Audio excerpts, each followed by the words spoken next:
Everybody, this is my name is Ryan, and this is going to be the video essay titled Toxic Masculinity and What Is It and How Does It Affect Men's Mental Health? So, toxic masculinity, according to Kevin Foss, who is a marriage and family therapist.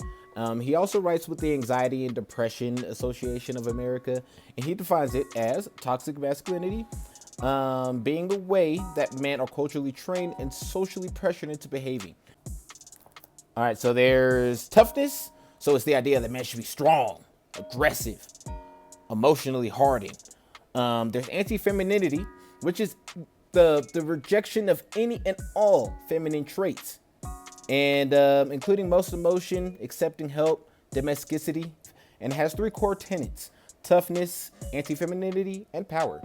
So let's see here. So men should be strong. They should be aggressive. They should be like emotionally hardened. They should for anti-femininity, it means that like they should reject any and all feminine traits, including most emotion, accepting help, domesticity, sometimes even women, like just outright just being anti-woman. And then power, that men are only worthy of anything if they only have money, power, status, influence, whatever. And we've all heard these tropes before, and we've all heard them spoken in many different contexts. But here we're going to examine and take a deep dive on all of that today in toxic masculinity. What is it, and how does it affect men's mental health? I remember when I was a kid, like I was told to grow a pair all the time because I was a huge emotional guy. I mean, I still I'm not even kind of, I still am, I still cry from time to time. I still have my emotions from time to time that fly off the rail. And honestly, I'm not a perfect person. And that's something that I can be vulnerable about. But I remember growing up, I was told a lot that I need to man up or I need to grow a pair when I was faced with like adversity, or when I was like emotionally struggling, or whenever I just got physically hurt. It's basically effect that I think that it had on me for a long time. The only way that I felt that I can process any viable emotion was through negativity.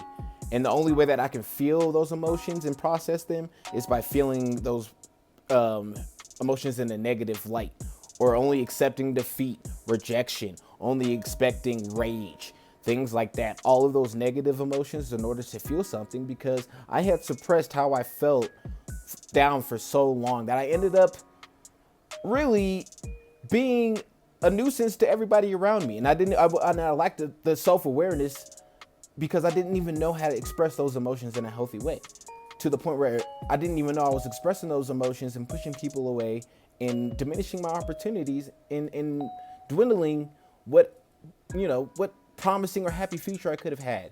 And that's just a moment of transparency for me. And I know, I'm sure a lot of men can relate. I hope that they can. But that's just my experience. Now, I can only speak for myself and my experiences. Get down, baby.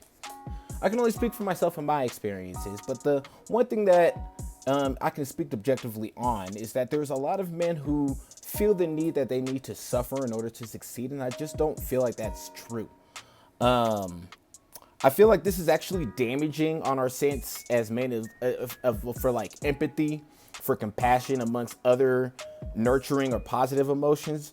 That, like, does it come from just being told to man up and grow a pair and having your feelings dismissed in lieu of the compassion that we saw and witnessed with our women counterparts? Which is why there's this idea of like almost envy, or this whataboutisms that always come with these gender wars. Does it come from something like that, wanting to have the same kind of compassion in life and community that women have?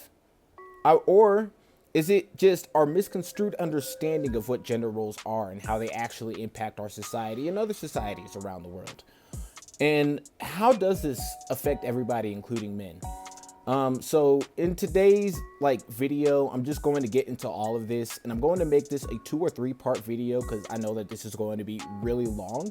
But For today's video, I want to focus just on men's mental health and just kind of create a foundation as to what the understanding of toxic masculinity actually is.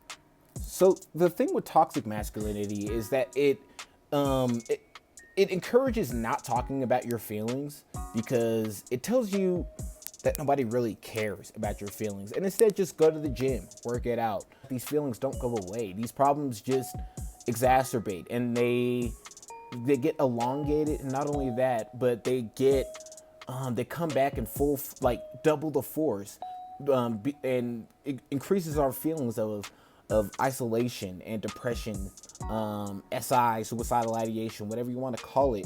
And the pervasive thoughts, they plague everybody, and it affects everybody negatively, because the people who refuse to see therapy and instead choose to cope by being high producers or high earners, or being just highly stressed out or highly productive as a coping mechanism, they're refusing to see the therapy, and it's affecting everybody because they're not seeing the error in their ways. They're just seeing it as normal.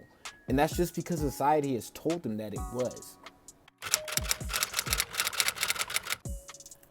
And that leads us to chapter 3. Okay, I call this Help Please. So they actually found something pretty interesting. And by they, I mean, so Catherine M. Ingram and some other colleagues at the University of Florida actually had a longitudinal study that associated the link between toxic masculinity and bystander willingness to intervene.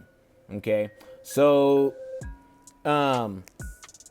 what they found over time was that men who had a more traditional view of masculinity were less likely to intervene when someone is being bullied, harassed, less likely to call for help, because they are afraid of the negative social consequences that come with being emasculated in that situation. Because say if they intervene, they get beat up, they're more afraid of that than intervening with a perpetrator. So do with that information what you will.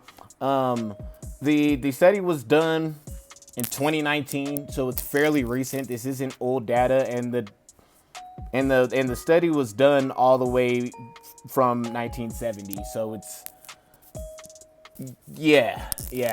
about 59 years worth of data. So I mean, if you want to argue against that, you can. Do with that information what you will. But just to wrap things up, you know, what do these findings, what does it actually mean about toxic masculinity? What steps can we take as men in order to have this conversation in a healthy way? And how do these beliefs affect others around us? How does it affect our communities, our friends, our families, our relationships, our friendships?